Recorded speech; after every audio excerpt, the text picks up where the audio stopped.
اندر کتنی نعمتیں اللہ کی موجود ہیں، لیکن ان نعمتوں کا احساس اس لیے نہیں ہوتا کیونکہ جب ہم پیدا ہوتے ہیں تو ہوتی ہے۔ اگر ان میں سے کوئی نعمت نہ ہونا تو پھر پہلے والدین تنگ ہوتے ہیں، اگلی زندگی میں انسان خود تنگ ہوتا ہے۔ اب جتنی نعمتیں ہیں، کسی کے کان کام نہ کرے تو کتنا پریشان، کسی کی آنکھ کام نہ کرے تو کتنا پریشان ہوگا، کسی کی زبان اگر کام نہ کرے تو کتنا پریشان ہوگا۔ تو یہ اتنی بڑی نعمتیں اللہ نے دی ہیں۔ سب سے بڑی نعمت جو اللہ تبارک و تعالیٰ نے ہم میں رکھی ہے وہ ہے عقل۔ اس واسطے کہ جسم جو ہے وہ تو پتھروں کا بھی ہے، پہاڑ بھی جسم رکھتے ہیں، نباتات جہاں تک ہے ان میں نشو و نما کی قوت ہے۔ آپ درخت پر رکھتے ہیں، گٹھلی ڈالتے ہیں تو چھوٹا سا ہوتا ہے، پھر بعد میں بڑا درخت بن جاتا ہے۔ حیوانات میں حس بھی ہے، شعور بھی ہے۔ آپ تھوڑا سا ڈانٹے جانور دوڑ جائے گا، اگر ڈنڈا اٹھا لے اس کو پتہ چل جاتا ہے کہ مجھے مارنے کے لیے آیا۔ حس بھی ہے، شعور بھی ہے، عقل نہیں ہے۔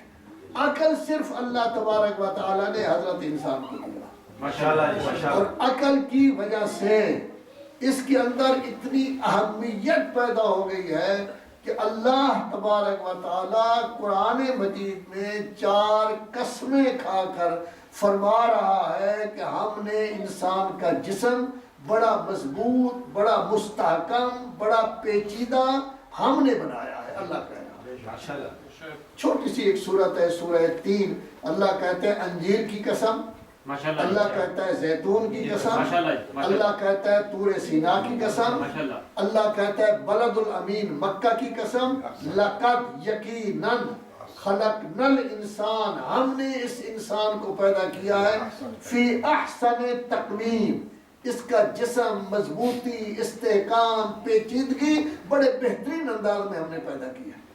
یہ تو تھا ہمارا جسم، جب پیدا کیا تو 4 قسمیں کھائیں، اور جب اس جسم میں روح ڈالی گئی تو اللہ تبارک و تعالیٰ کہتا ہے اپنی روح ڈال رہا ہوں۔ جب روح ڈالی گئی اس کے بعد اللہ تبارک و تعالیٰ 18ویں پارے میں ارشاد فرماتا ہے بابرکت ہے وہ اللہ جس نے انسان جیسی مخلوق کو پیدا کیا۔ ہم تو ہیں افضل، ہم ہیں معزز، ہم ہیں محترم۔ 15ویں پارے میں باقاعدہ کہا گیا ہے کہ انسان مکرم ہے، معزز ہے، محترم ہے۔ اس کا مطلب کیا ہوگا؟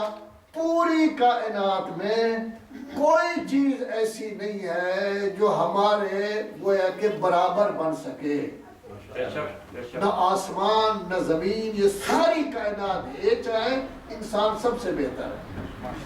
جب انسان سب سے بہتر ہے، کیا ایسا ہوتا نہیں کہ اگر کوئی بڑا آدمی کوئی ایسی بات کرے جو ٹھیک نہ ہو، اس وقت آپ کیا کہتے ہیں؟ آپ جیسے آدمی کو نہیں چاہیے ایسی بات کرنا، تو آپ تو سب بڑے ہیں۔ جب سب بڑے ہیں تو پھر خرابی تو نہیں ہونی چاہیے، نقائص تو نہیں ہونی چاہیے، گڑبڑ تو نہیں ہونی چاہیے۔ اس واسطے کہ انسان تو ہے اشرف المخلوقات، خداوند عالم کی اعلیٰ ترین مخلوق، خداوند عالم کی افضل ترین مخلوق، خداوند عالم کی معزز ترین مخلوق۔ اللہ فخر کر رہا ہے ہماری پیدائش پر، اور ہم پھر شرارتیں کریں، گڑبڑ کریں، تو ظاہر ہے کہ یہ تو کسی صورت میں ٹھیک نہیں ہوگا۔ تو یہ چیزیں تقاضا کرتی ہے، خود عقل ہمارا یہ تقاضا کرتا ہے اگر ہم ہر کام عقل سے لیں۔ بعض اوقات ایسا ہوتا ہے کہ تخیلات انسان کے طاقتور ہو جاتے ہیں، بعض اوقات ایسا ہوتا ہے خواہشات نفسانی انسان کی بہت آگے بڑھ جاتی ہے اور انسان برا کام کر لیتا ہے، بعض اوقات ایسا ہوتا ہے کہ قوت غضبیہ انسان کی اتنی بھڑک جاتی ہے کہ انسان بڑا سمجھدار، پڑھا لکھا آدمی، بہت بڑی شخصیت کا مالک، تو اس وقت ہاتھا پائی شروع کر دیتا ہے۔ جب اس طرح کے شخص ہاتھا پائی کرے، جس وقت وہ ہوش میں آ جائے، اس سے آپ پوچھیں آپ کو کیا ہو گیا تھا؟ اتنی بڑی شخصیت ہو کر آپ لڑ رہے تھے، لیکن میں تو پاگل ہی ہو گیا تھا۔ تو گویا انسان پاگل ہوتا ہے اگر قوت غضبیہ خواہشات نفسانی کے پیچھے جائے۔ اگر خواہشات نفسانی کی وجہ سے ہم نے غلط کام کیا، کل پکڑے گئے تو اس وقت انسان کتنا شرمسار ہوگا، پوری عزت خاک میں مل جائے گی۔ لذا خواہشات نہیں، قوت غضبیہ نہیں، تصورات نہیں، تخیلات نہیں، ہر کام جب بھی ہم کریں عقل سے پوچھیں کہ آیا یہ کام ٹھیک ہے یا نہیں۔ اور یہ میں خود نہیں کہہ رہا، مولا کائنات حلال مشاکل امیر المومنین علی ابن ابی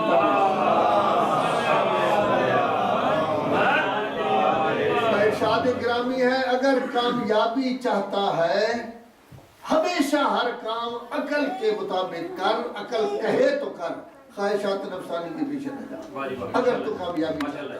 اور عقل کے بارے میں حدیث ہے ما عبد بہ الرحمن، اللہ کی عبادت ہو رہی ہے، ہم کر رہے ہیں اسی عقل کی وجہ سے، مجلس کر رہے ہیں، نمازیں پڑھتے ہیں، نیک کام کر رہے ہیں عقل کی وجہ سے۔ اگر عقل نہ ہو تو انسان ہوگا دیوانہ، پھر تو ہم کچھ بھی نہیں کریں گے، نہ مجلس سن سکتے ہیں نہ پڑھ سکتے ہیں، پاگل تو نہیں کر سکتا یہ کام۔ تو عقل کی وجہ سے عبد بہ الرحمن، جنت میں بھی وہی جائیں گے جو عقل سے کام لے رہے، وقت تو سبا بہ الجنان، عقل ہی کی وجہ سے انسان جنت میں بھی جائے گا۔ لذا عقل ہے معیار، عقل ہے کسوٹی، اگر اسی عقل کے مطابق ہم اپنی زندگی بسر کریں تو یہی زندگی جو آپ ہماری ہوگی، اسی کو کہتے ہیں شریعت۔ شریعت کوئی نئی چیز نہیں۔ آپ کے چھٹے امام ارشاد فرماتے ہیں کلما حکم بہل عقل حکم بالشرع، عقل جو کچھ کہتا ہے وہی شریعت کہتی ہے، وکلما حکم بالشرع حکم بالعقل، اور جو کچھ شریعت کہتی ہے وہی عقل کہتا ہے۔ عقل کے مطابق ہم چلیں گے، اسی کو کہتے ہیں شریعت کے مطابق چلنا۔ صلوات پڑھے محمد علیہ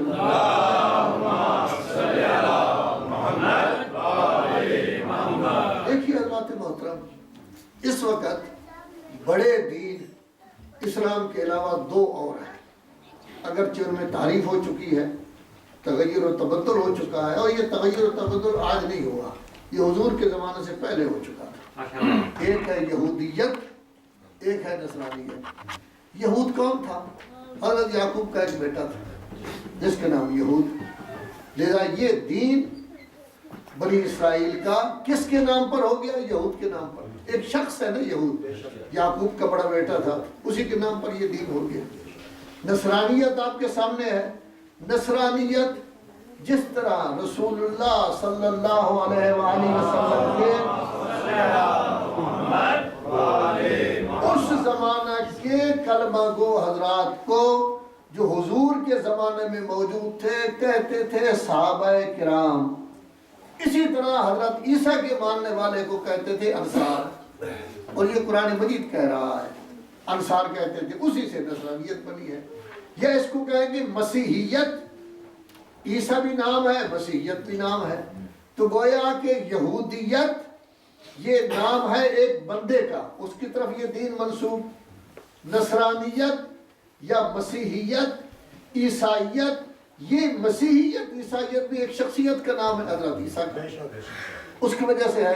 لیکن جہاں تک اسلام کا تعلق ہے، اسلام ٹھیک ہے، محمدیت بھی ہے، علویت بھی ہے، حسنیت بھی ہے، حسینیت بھی ہے، لیکن اسلام کا نام اللہ نے الگ رکھا ہے۔ اسلام محمدیت نہیں رکھا، محمدن نہیں رکھا، بلکہ کیا رکھا ہے؟ اسلام رکھا ہے، تاکہ اشخاص سے ہٹ کر، کیونکہ اس اسلام نے قیامت تک جانا ہے۔ اسی کا نتیجہ یہ ہے کہ جہاں تک یہودیت کا تعلق ہے، کبھی آپ ان کی تورات کو دیکھیں، ان کی پوری توجہ مادیت کی طرف ہے، کماؤ اور کھاؤ، یہ نہ دیکھو حلال ہے حرام ہے کیا نہیں۔ کیوں؟ کیونکہ ان کا ایک نظریہ ہے جس کا تذکرہ 7ویں پارہ میں موجود ہے، کہتے ہیں جنت تو ہے ہی ہمارے لیے، اس واسطے انسان ہی ہم ہیں، باقی کوئی انسان ہی کوئی نہیں، یعنی باقی لوگوں کو یہ انسان نہیں سمجھتے، نہ مسیحیوں کو نہ آپ لوگوں کو، کہتے ہیں جنت ہے ہی ہمارے لیے۔ پھر وہ کبھی کبھی کہتے تھے ہم ہیں فرزندان توحید، ہم ہیں اللہ کے محبوب، جنت ہماری ہے، کوئی جا ہی نہیں سکتا۔ تو اللہ تبارک و تعالیٰ کہتا ہے کسی نے آپ کو کہا ہے کہ آپ اللہ کے محبوب ہیں؟ کسی نے کہا ہے کہ آپ فرزندان توحید ہے؟ کس نے آپ کو کہا ہے؟ آپ بھی انسان ہیں جس طرح باقی انسان ہوتا ہے، جو اچھے کام کرے گا وہ جنت میں۔ یہ کہتے ہیں جنت ہمارے لیے ہے جتنی برائی ہے۔ لذا آج نہیں، حضرت موسیٰ کے زمانہ سے لے کر آج تک اگر دیکھا جائے، یہودیت نے فقط شرارتیں کی ہیں، جگہ جگہ قبضہ کیا ہے ہر چیز پر، اور اپنے آپ کو گویا کہ سیف کیا ہوا ہے۔ تو گویا یہودیت در حقیقت مادیت دین ہے۔ جہاں تک مسیحیت کا تعلق ہے، مسیحیت روحانی دین تھا۔ جب دین تھا نا اس وقت روحانی تھا، جس میں یہ کہا گیا کہ اگر آپ کو ایک آدمی تھپڑ مارتا ہے تو دوسرا رخسار اس کے آگے کر دو، کسی کو کچھ نہ کہو۔ لیکن آج مسیحی دیکھ رہے ہیں کہ پوری دنیا کا خون بہا رہے ہیں، جہاں بھی دیکھو گاجر مولی کی طرح انسانوں کو کاٹ رہے ہیں۔ اسلام واحد دین ہے، آپ کا دین، جس میں جسمانیت اور روحانیت دونوں کو ساتھ ساتھ رکھا ہے۔ اس واسطے کہ انسان مرکب ہی دو چیزوں سے ہے، جسم بھی ہے روح بھی ہے، لذا جسم کا خیال بھی رکھا گیا ہے، روح کا خیال بھی رکھا گیا ہے۔ مولا کائنات امیر المومنین علی ابن ابی طالب